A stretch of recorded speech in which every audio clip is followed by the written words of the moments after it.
Good day, everyone. This is Pineleaf Needles, and welcome to DDO Players News, where we take a look at the latest news in DDO and on the tabletop. And please welcome my co-host from Ravenloft, Draculetta. Hey, everybody. I really need to come up with a new intro. I just haven't figured out what to say yet. Good evening. See, I'm saving that for Halloween. Oh, you're saving that one for Halloween. Way to spoil the surprise. Sorry. Jeez, spoilers, everybody. Sorry about that. Then let's head into the producer's letter, which I guess will include one or two spoilers in itself. Yeah, I was about to say, speaking of spoilers, yes, the long-awaited, talked about, asked for producer's letter has dropped. Boom. Excellent sound effects, finally. Excellent. I thought that was too subtle for you to hear. Nope, I heard it. I'm going to make sure I bump that up so it's good in the podcast. Mental note for the production of this. Okay. Seb does say, I hope you have been enjoying Against the Slave Lords, checking out the new Kenneth Crafting update, and helping us celebrate a decade of DDO. I'm writing today to talk to you about our plans for the rest of the year and beyond. Why do I want to say that in the Buzz Lightyear voice? Our goal is to release 2 updates before the end of the year. One of the updates will be larger, the other smaller, and combined they'll bring several things that players have long asked for to DDO. Since we are currently working on 2 updates, it isn't clear yet what will be in each of the updates. We'll release things when they are ready. So if something isn't ready in time for next month, we'll see if we can finalize it for the following update in December. So here is a list of things that we are working on. Number 1, an updated Night Rebels event. That sounds like the October one. That should be October. That is correct. First up, we're working on an update to the Night Rebels, our Halloween-themed event which debuted last year. We're planning to add a couple of new quests, along with a handful of new items that will focus on cosmetic fun. We're expecting the updated Night Rebels to debut later in October. So sounds like the rewards for this going to be mainly cosmetics. Last year they were mostly cosmetics, but there was a few things that were not cosmetics, but it sounds like that's going to be cosmetics. So this is awesome. Well, yeah, I guess that's fitting for a Halloween thing. So therefore, they're going to be snazzing up a couple of new dungeons then. That's what it sounds like. And then somewhere on the forums, I should have linked it, but I can't remember where I saw it. They did kind of specify that yes, they are looking into adding some different dungeons versus the ones that we had last year. So now, is that going to be in addition to the ones from last year, or that they didn't make clear? And I didn't go back in the thread to read to see if anybody, Blue, actually clarified that. Okay. So that is up in the air. But still, more Night Rebels is cool. I like the event. Cosmetics is always good. So awesome for that.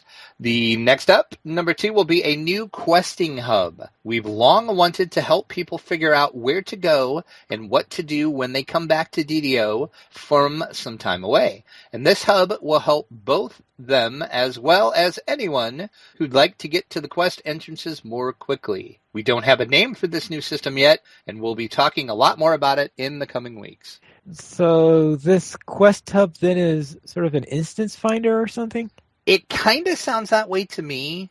Because at first, when I first read this, I thought, oh, it's just going to be like, instead of, how basically now everybody either just hangs out in the Hall of Heroes or the marketplace usually, basically the marketplace, because that's where most of your quests are, or you hop over to Evening Star.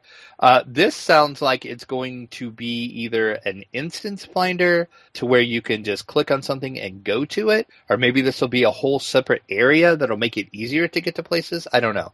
Well, once again, this is all kind of vague stuff. But I'm leaning more towards of an instance finder type thing, personally, is how I'm reading into it. That could just be me reading into that. But all right, sounds like we also have a world character transfers coming up. Whee! How much will that cost? Yeah. I should look. I guess Lamania's not up, so I can't check. And this sounds like it's going to be similar to how they do it in Lotro, and how you do it when you copy characters over on Lamania. So if you've done a Lamania copy, it's going to be in the similar fashion. And I know a lot of people have been asking about this. The thing with this is it's going to use turbine points, which is nice because before it was a real money cash transaction and it took forever because some little poor dude at Turbine had to do all of these by hand. So now it's all automated and they can do it. You can just go in, pick your stuff, spend your TP, and off you go. But it can get very expensive if you're going to be transferring a large number of characters. So choose your transfers wisely. Yes, keep the cost in mind. Even though it is turbine points, that's still real money. And then up next is something I did not see coming, is deity feats. We will be adding new deities that players can follow and new feats that can be unlocked by players who find favor with the deity of their choice. Now, will there be special additional feats for clerics or... A lot of people asked that, and they said no. This is going to be just for everybody. So this is not cleric domains, which I do not understand why that is not in the game, because that is an integral part of pen and paper D&D. So I don't know. And this is almost begging for their. It's for example, you might think that there would be a row or a special subset of these that requires cleric level or whatever, perhaps maybe teach one so that maybe that's right, these are feats. No, these are trees, right? It sounds like they're feats that they're feats. Oh, okay. Yes, okay. They're not trees. That's right. And you have to somehow earn favor with whatever deity that you're following, and then you'll just get bonus feats that will unlock for you that you can use. But only if you're following that deity can you get that feat. So it sounds like there'll be different feats for different deities. All right, but then the question is how do you earn favor with these deities? That is the question. I would think it would be just like earning favor any other way, but I don't know. I guess we'll see. Once again, they're keeping this very vague. They're just keeping us guessing here. Now, this one is a rather strange one. A new free dungeon. We're expecting to release a new free dungeon in December that we think the fans as a study in Sable will enjoy. This quest sends adventurers on a popular type of pen and paper location that hasn't had much representation in DDO. I'd say more, but I don't want to spoil it. Yeah, okay. So this is confusing on multiple levels. Because a study in Sable, I actually haven't ran it yet. I want to very badly, but I have watched the damsels on the Damsels of DDO stream. I've watched them run it, and the study in Sable screams Ravenloft. It's very Ravenlofty. It's in a castle. It's in the castle. Oh, I thought it was in a manor. I guess because the pictures I saw looked like a manor house, but okay. Well, there's a manor house involved to it, and okay, a castle type place that you go into. All right. And I mean, it's so Ravenloft. It's very, very Ravenloft, and it's just. So I'm thinking, okay, well, that's how they're going to bring Ravenloft. But then no, because he says this quest sends adventurers to a popular type of pen and paper location that hasn't much representation in DDO. So what haven't we had a lot of in DDO? Well, there hasn't been a ton of castles. There's been a few. Right. I don't remember too many. Yeah. Let's see. Because I mean, sewers check. We've had tons. Oh yeah, but we got plenty of sewers. So, and you could probably say tombs. We've had a lot of tombs, even though I still say they're going to bring Tomb of Horrors. Well, it's hard for me to think it's Tomb of Horrors, but because we've got the Necropolis, we've got the. That's what I said. So can't be tombs. Desert. We have Monectrian. Right. So we have a desert. So we haven't had a lot of castles. We haven't had a lot of taverns. We've had some taverns and some quests involved in taverns, but not a lot. So it could be a tavern, maybe. Yeah, but that's not. I don't know. I never saw that as a popular adventure genre. I thought it was more of a rest spot between adventures. Yeah, I know occasionally adventures break into it, but that's what I'm trying to think. Popular pen and paper. Actually, it does say popular type pen and paper location. It doesn't say anything about a popular pen and paper. Right, just location. Yes, But what would a tavern have to do with a study in Sable? I don't know. But see that's what's throwing me when he put that in there. It's like that makes no sense because then you talk about this other, which could I don't know. So I guess we'll see. I know there's like all sorts of like wild speculation going on the forums about this. So You're guessing Tomb of Horrors, but yeah, I just don't see that one. I'm thinking either Tomb of Horrors or Castle Amber. Well, one of the things is they say it's a proper pen and paper location. It does not say anything about being a classic location, a classic dungeon. I guess that's true. It doesn't. I guess I'm reading more into it. Yeah, and in fact, I would think it's probably not going to be a classic location because they would be advertising that point if they were doing one. Turbine, what are you doing? What are you doing? They're spinning. Send me a cryptic hint. It can be very cryptic, but just a hint is all we're asking for. All right, let's look into character bank storage. We're working to take the user interface used for your shared account bank and crafting storage and bring it to your personal character bank. Besides an improved look and functionality, this change will allow us to offer additional character bank storage space in the future.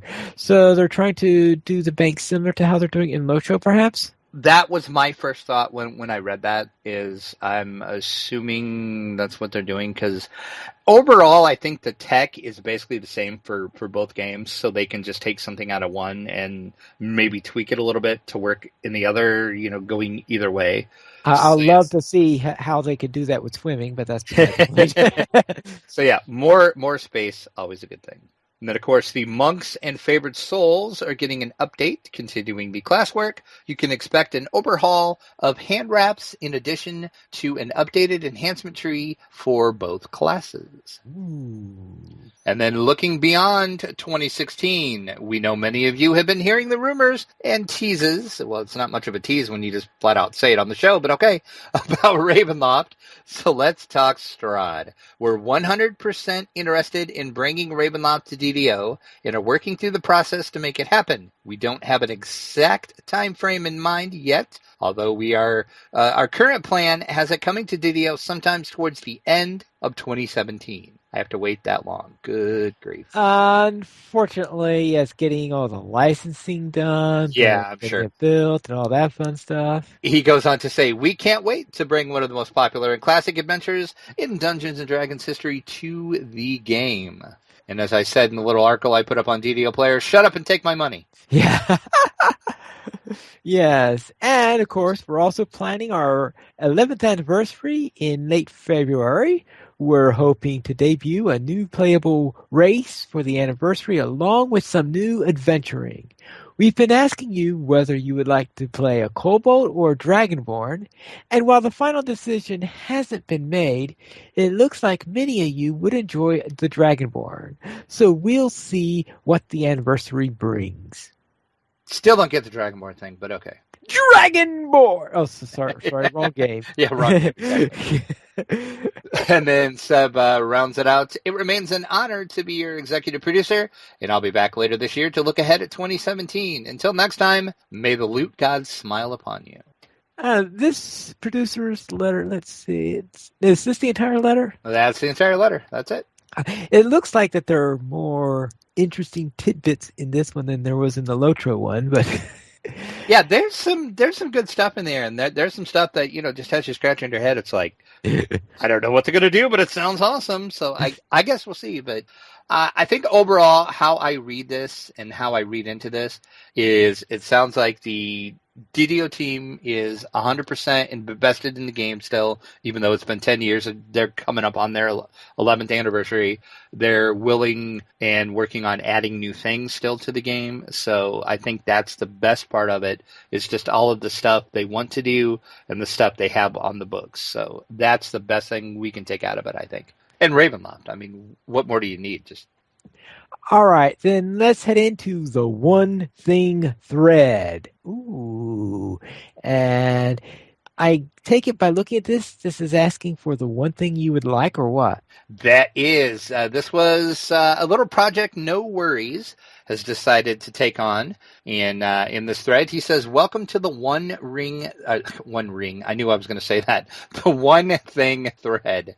This is a thread where each player can post one small thing they think should be looked at, adjusted, or fixed. It could be a bug. It could be a change to something that exists, a quality of life adjustment. However, there is no guarantee that anything posted in this thread will be touched, but it does provide us with a list of what things are important to the player base, and they will help us decide which items to look at first.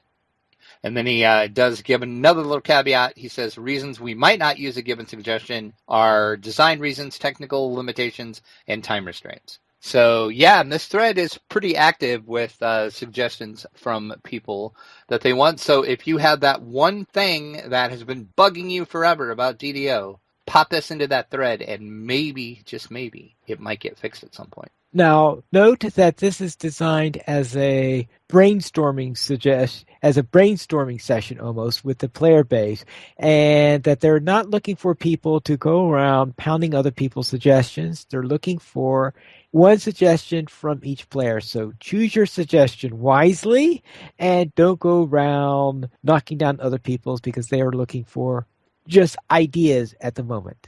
That's right, because, like I'm sure the one thing I could come up with would be totally different than the one thing you would come up with, and that's kind of the point of the thread, because then they'll have a ton of things, a ton of different things to look at, and, if they have time, if, the tech is there, they can do it, they might change it, or fix it, or, whatever your suggestion is. So just head over and go ahead and put your one thing in on the thread. Very well. Then let's head into our Chronicle, issue number 207, and it looks like we have a campsite here. We have the campsites in, I want to say this is in part 2 of the Slave Lords. Pretty sure that's in part 2.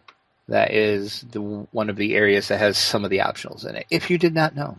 The community spotlight of the Chronicle, a big congratulations to the Damsels of DDO as they celebrated their 50th show. Whee! So click over and give that a listen, and make sure you congratulate the girls on the great work they have done, and maybe we'll see 50 more and beyond from them, because the Damsels is always a good time.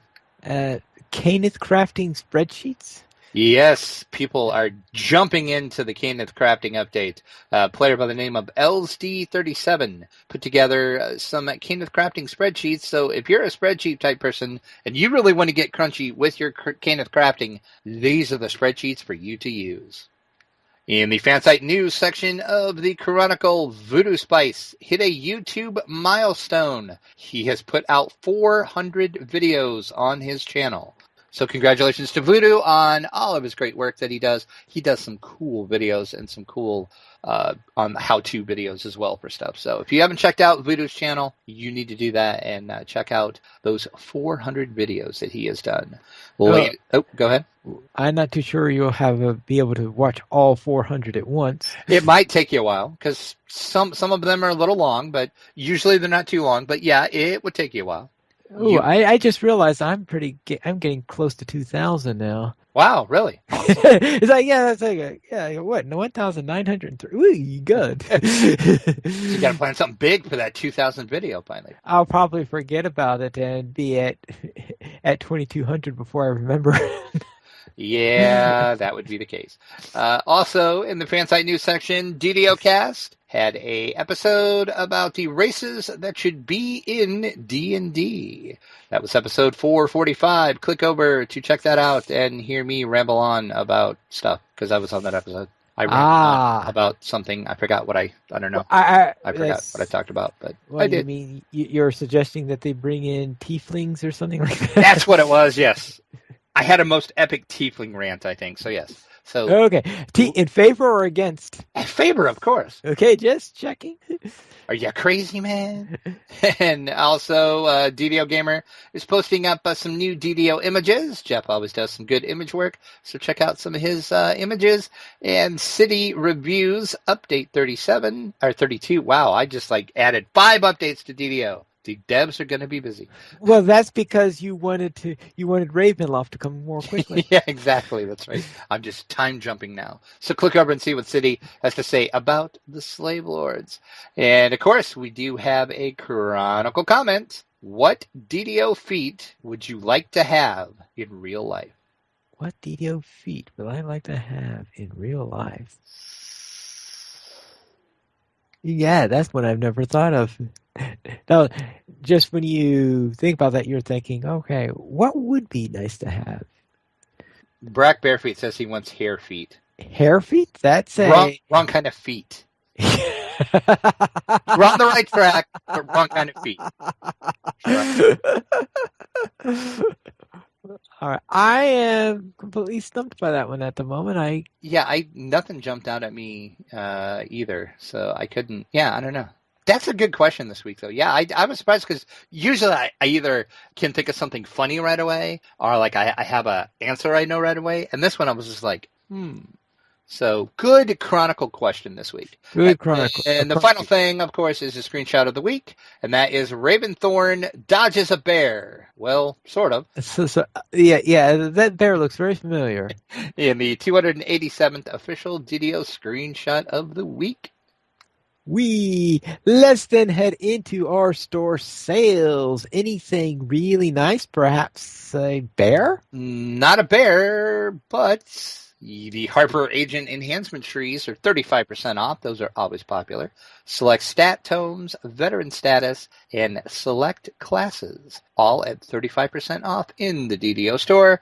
And we have a free sample of the week, which I know I've said this before, but this is the coolest coupon code ever. It is a bell of opening. You'll get one bell. When you use the coupon code Open Says Me, one per account. Oh, I'm sorry. It's Open Says Me 1. Open Says Me 1. Okay. OpenSaysme1. So Open Says Me, which I thought I was the only one that says that every time I unlock a door or whatever. I always say that. Open Says Me.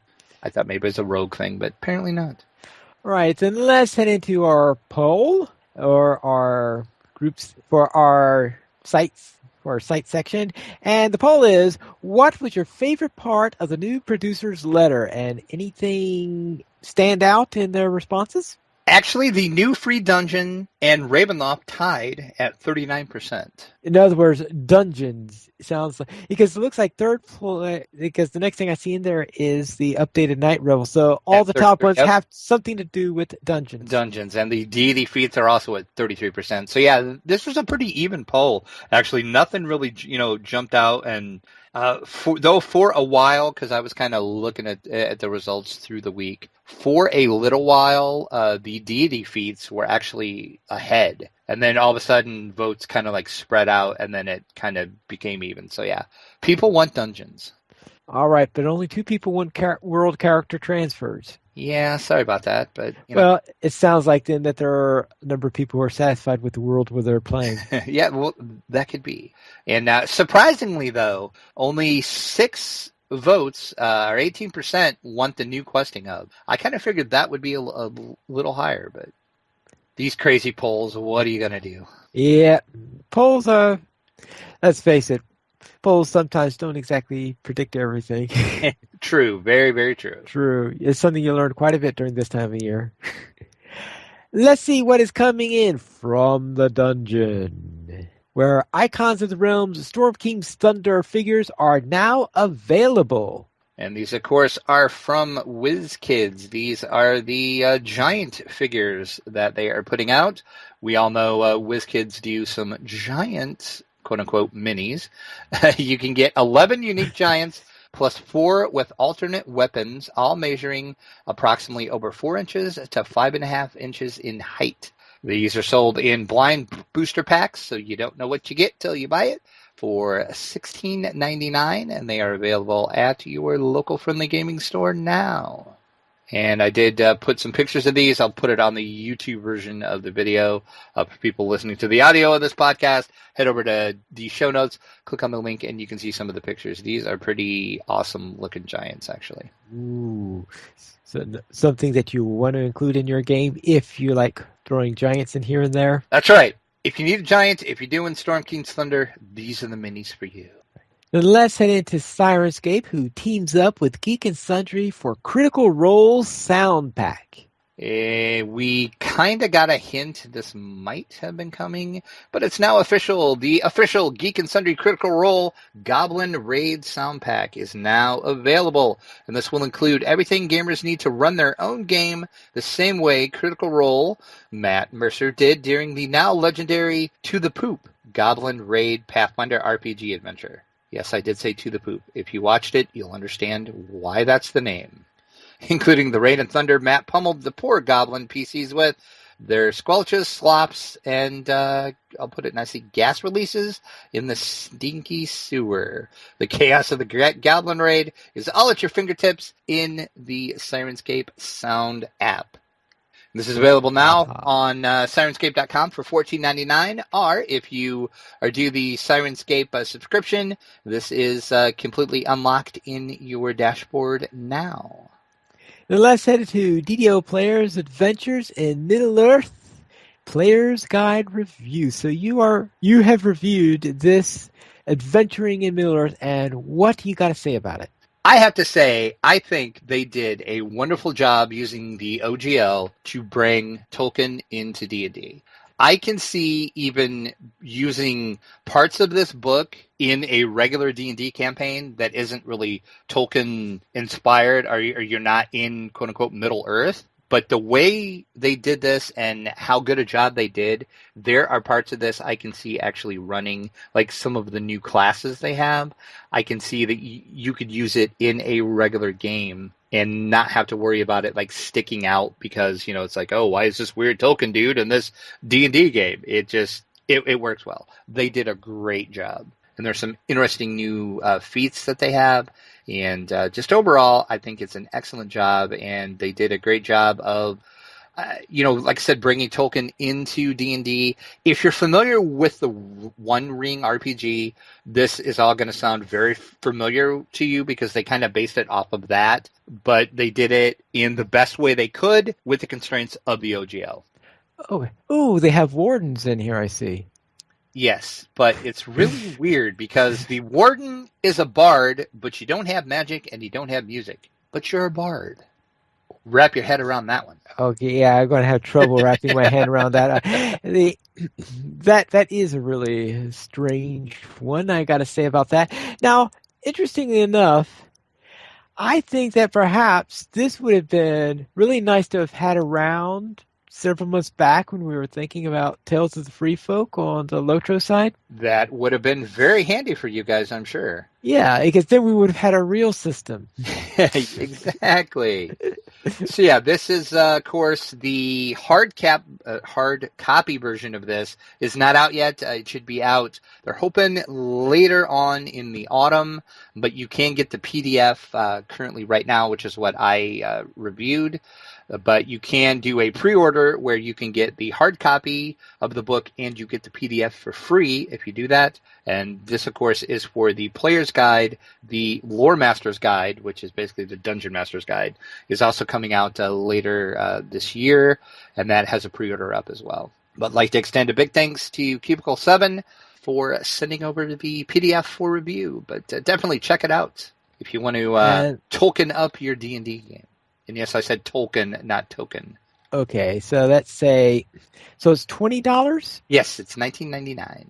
It's available over on RPG now, and Drive-Thru RPG and DM's Guild, since they're all the same site.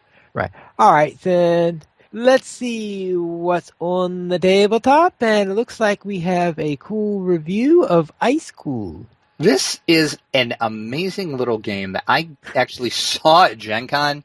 When I walked into the press room for the first time to pick up my press badge for Gen Con, there was this game setting on the table, on one of the tables in the corner, and there was like people crowded around this. And people were like hooting and hollering and just like having a good time. And I walked over and I'm like, okay, these people are flicking little penguins around this room. What is going on with this, and it's actually ice cool. This comes to us from a newer company that they're out of I knew I was going to mess that up. Take two. Right. Out of the country of I still can't say it. Latvia? Yes, thank you. For some reason, I have a mental block about saying Latvia. There we go. Now I said it. This is a newer game from them. It is a dexterity game, of course, because as I said, you were literally flicking little penguins. And the penguins reminded me a lot of weebles. If you remember weebles from back in the day. Yeah, you mean those things that wobble but they don't fall down. Yes, exactly. And that's what these penguins do. You flick them, they'll wobble around, they'll roll around, but then they pop back up. You know what would happen if I tried flicking one of these things? What's that? It will probably fly off the table, go into some place, some strange corner of my room where I'll never see them again. I actually didn't have that problem. I thought I would, but I have yet to knock one out. I have jumped one on the rare occasion, because that is the one thing. It does take a lot of skill to actually master flicking these things. I've watched YouTube videos of people playing this, and there's some people doing some crazy trick shots with these. But I did manage one time by total accident to actually jump the rooms, and I went over the wall instead of through the door, which is legal if you can do it. The major thing that stands out about this game, though, is it is a box within a box within a box. So your board game is the box. There are 5 parts of the box that you will take out of the box, so it's like a little Russian egg, kind of. That's what I thought of when I was taking all the pieces out. There are 5 boxes inside the box. You take that out, and that's what makes your schoolhouse, because this is based in a penguin school. And you put them together, and then they give you little fish that will hook it together, so that keeps together. And then there are players, and then there's one person that is the catcher. And the catcher is the hall monitor, and he is trying to catch the naughty penguins that are skipping class to go collect fish. So the players are trying to flick their penguins through the different rooms, and each room has fish above the door. So if you go through the door, you will get to grab your color of fish. And then what happens is you draw a card, and then that's how you get your victory points. You draw a fish card, and maybe you get 3 points. Maybe you get 5 points. It's just kind of, there's just random points. But the hall monitor is actually flicking their penguin to try to hit your penguin. And if they do that, you lose your points and you lose your hall pass. And your hall pass and ID card are worth a lot of points to the catcher. So you're trying to get all of your fish before the catcher can catch you. Fun game, really easy to learn. The rules are simple, hard to master though. Like I said, you can do some crazy trick shots with this. I'm looking at the box on this, and it reminds me of the type of box I would have seen. No, I'm not talking about the inner boxes. I'm talking about the outer box, like the type of box I was seeing on a game from the '60s. Okay, I didn't get that vibe from it, but okay, what? Yeah, what I don't know. It just, I guess, because of the way the back looks. I don't know. It just reminds me. Okay, you wouldn't have had the CE in the '60s, of course. I don't know. It just gives me that feel of a game from the '60s or '70s. I don't know why. But the only thing, like I said in the review, my only nitpick with it is the layout of the school is always the same. Oh, it's always the same. You mean you can't vary the way you put all those rooms together? No, the way the boxes are designed, it's the same layout every time. Oh, that's weird. Yeah, I'm hoping what they're going to do is they might have expansions coming out to where the expansions will be, different rooms that you can build. So hopefully that's in the cards. I know I did send them an email. I haven't heard back from them on that yet to ask them if maybe that's their plans. But you can go over to the official Brain Games website, check this out, and to pre-order it. It will be in your friendly local game stores and Amazon soon, though. I did see that today, that it is going to hit the end of the month. It's going to hit into the retail channel, so you'll be able to get it in your game stores and your hobby stores and also Amazon. Right now, the only place to get it is direct from Brain Games. And the MSRP on it is $39.95. That's ice cool, the penguin flicking game. That is a ton of fun. All right. Now let's head on to our week in gaming. And what were you up to? Well, I, of course, did my weekly several run-throughs of Grim and Barrett. Yeah, did you get it? No. No quiver. That quiver ain't never going to drop for me again. I got it one time. I'm never going to get it again. Still running that silly quest, though, but I'm telling you, I'm getting darn good at Grim and Barrett, though. I can literally do this quest in my sleep now because I run it so many dang times. And that was, of course, on my Shader Kai. Then I took both my level 21 Rogue and my level 11 Warlock through all three of the Against the Slave Lords and did not get any of the name drops out of either one of those 3 runs, or 6 runs, I should say, because it was all 2 characters. No name drops. Oh, well. Of course, RNG, stupid, hate it. The only other thing I did, of course, is with you, so we'll let you talk about that. Outside of DDO, I did do some D&D 5e tabletop, though. Started the Storm King's Thunder campaign with my friend and his kids. We started off with the Great Upheaval, which is actually in Storm King's Thunder. That is the level 1 to 5 adventure. That's how you can level if you haven't leveled. I said you can hearken it to what they did with Death House in Curse of Strahd. It's just a 1 to 5 adventure to get you leveled if you need leveled. So we started that. I'm going to keep this minor spoiler free. There might be like some little minor spoilers, but it's not going to like ruin the actual story. They started out, they heard there was a reward if they helped the town and the keep of Nightstone because they were getting some goblin attacks. So the party headed out to Nightstone. They're like, hey, rewards, kill goblins. We can do that. We can do that, yeah. But I threw a little curveball into the mix on them that was not actually in the adventure. Oh, what a shock. Exactly. It's the kind of DM I am. Before they got to Nightstone, they ran into a tree that was felled in the middle of the road. And it was kind of odd because they hadn't seen any other trees that were in the road. There were some trees off the road a little bit because there was a starting of a forest. Okay. But does this say natural felling or was it felled by an axe? It was an axe. An axe. Yeah, and they could tell that just by looking at it. Okay. So they went out to investigate it, and 2 goblins hopped up. Well, 2 goblins shouldn't be too much of a problem for them. And a warg. But I was really surprised, though. I was shocked at them. They didn't go all murder hobo. Ooh? They actually thought about it for a second, and then luckily, for some strange, odd reason, which I do not know why, 2 of them took goblin as one of their other speeches that they talked. So I'm like, okay, I can use this then. So they talked to the 2 goblins instead of actually killing them, which I'm surprised. I figured it was going to be a murder hobo situation, but it did not happen. So we had some nice RP with that, which was pretty awesome. I was glad to see that they did that. They found out that those goblins were outcast, and they had nothing to do with the raids, but it was their former tribe that was doing the raids. And then they found out some other main stuff with the story that I'm not gonna spoil. Okay. So they headed into the town, fought a few wargs, fought a couple other goblins, captured a goblin, interrogated him, found out some more information they need. They know where the tribe's at now. So now they're heading off to the tavern because something's going on at the tavern because they've seen strange flashing lights. So they know somebody's in the tavern. So they're going to go figure out what's going on there and then continue on.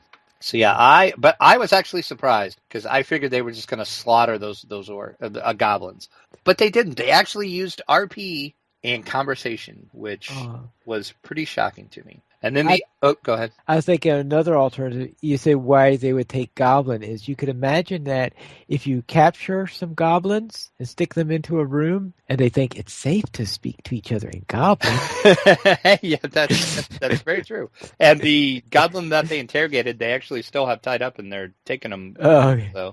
So they do still have a goblin tied up that they. Yeah, but he knows that they know Drac. Yeah, I guess that's true. And then the only other thing that was kind of funny that I threw in is there's a druid of the party, and one of the wargs actually had the druid down. Like one attack took him out basically, so he was down doing his death saves. He managed to do his death saves and get himself back up. So he decided once he popped back up, he's like, I'm going to shapeshift And then he asked me, what can I shapeshift into? And I said, you can do any animal that you have seen. And he's like, well, a couple of weeks ago, we fought those ice cats. So can I do one of them? And I'm like, sure, you've seen it. And I looked to make sure that the level was the XP challenge rating on it was correct, and it was. Yeah. Okay, so the ice cat is considered an animal instead of a magical beast? Yes. Well, for my purposes, it was. Oh, for your purpose. Technically, it's supposed to be a magical beast, but yeah. Okay, because I thought, I don't know about 5e, but I know in some earlier editions, druid had to be a certain level to be able to do a magical beast. Yeah. I kind of changed that because he really wanted to be an ice cat. So. Okay. So he shapeshifted into that ice cat, and I had him explain, exactly what he did, what it looked like. And then right after we did that, I made the other two roll a fear save because they had never seen him do that before. They didn't realize he could do that. So I'm like, okay, all of a sudden your buddy over here is no longer human. And then I said, I pointed to him, and then he described what he did, and then he described what he looked like as the ice cat. And then I'm like, now give me a fear save check because you're totally freaked out that your buddy's not your buddy anymore. It's one of the ice cats that were trying to kill you. So that was kind of fun. So he's still an ice cat right now, and he was doing some pretty major damage. I kind of wishing I wouldn't let him choose that, but that's a disadvantage of allowing magical beasts. Yeah, but it was fun just to see the whole RP aspect of it. It's like, wow, he is like a cat now. What's going on with him? We didn't know he could do that, so that was fun. And then only other thing I did is I played and what we're going to call an unnamed board game, which will soon be up on Kickstarter. We are going to do a preview of it in just a couple of weeks. Now, I'm trying to think, was there something a couple of weeks back where you said it was something that you couldn't talk about? Or was that a hint for this particular item? Or was that... No, there was something, but what was that? I've talked about it. I can't think of what it was. Yeah, because unfortunately, by the time it came up and you were allowed to talk about it, assuming you are able to talk about that now, we completely forgot. It was the networks. Ah, okay, so that was for the networks. Okay. Yeah. There was at that point I couldn't really talk about it was the networks yet, but now we're free to say that. Okay. Yes, that's what it was. So that was my week. How about your week? What did you get up to with that warlock of yours? Well, didn't do too much on the DDO side. Okay, on my gnome warlock with you, we were level 11 and we were finishing up on our slave lords by doing the assault on the area of the slave lords, where the most memorable thing there was this relay mirror puzzle. And then, which I say that's the first time they've used mirror puzzles in DDO that I know of. Yeah, which is rather strange when you consider that they said that the Hall of Mirrors in Lotro was done by a DDO dev, I believe. Was it? I didn't realize that. Yeah, well, yeah, because let's face it, a puzzle with mirrors, and I know that you said that there probably wasn't one in DDO before, but a puzzle of that scale in Lotro is pretty rare.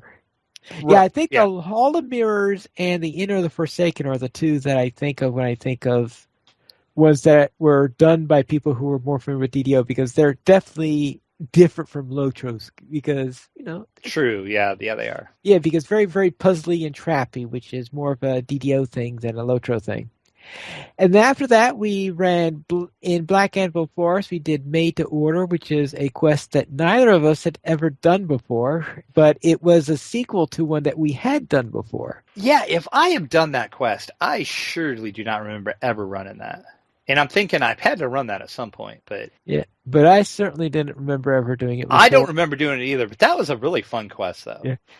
Then after Made to Order, then that was it for DDO, because I spent a lot of time playing Minecraft, but I also spent a bit of time over the weekend in Lotro, partly doing skirmishes with one of my characters, but also on the Buller server came up. I spent a lot of time admiring the new housing area, which I know some people, yes, we're talking about the price a lot, but I was looking at the view and seeing what they look like. And for those that do not know or are not familiar, the Bull Roar is to Lotro what Lamania is for us at DDO. Right, because we just had our producer's letter there, and the producer's letter came up, and I think an hour later, Bulwer popped up saying, "Hello, okay, now this is all the stuff we were talking about in the producer's letter."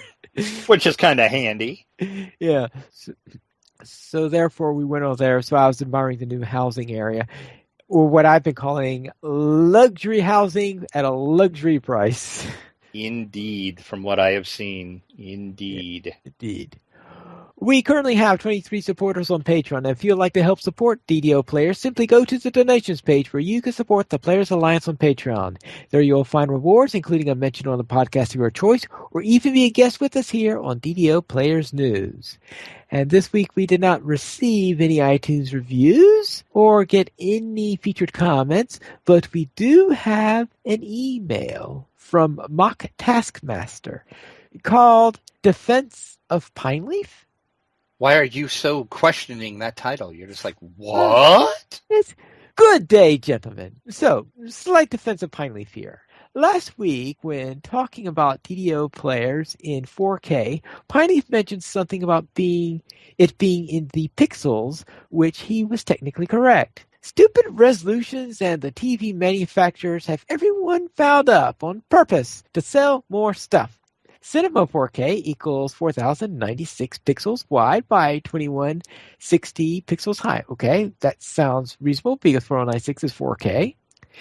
And that's what I would have guessed would have been the width. Yes, UHD, which is consumer 4K, is 3840 pixels wide by 2160 pixels high, which sounds like twice as wide as the current 1080p, which is on the monitors I have.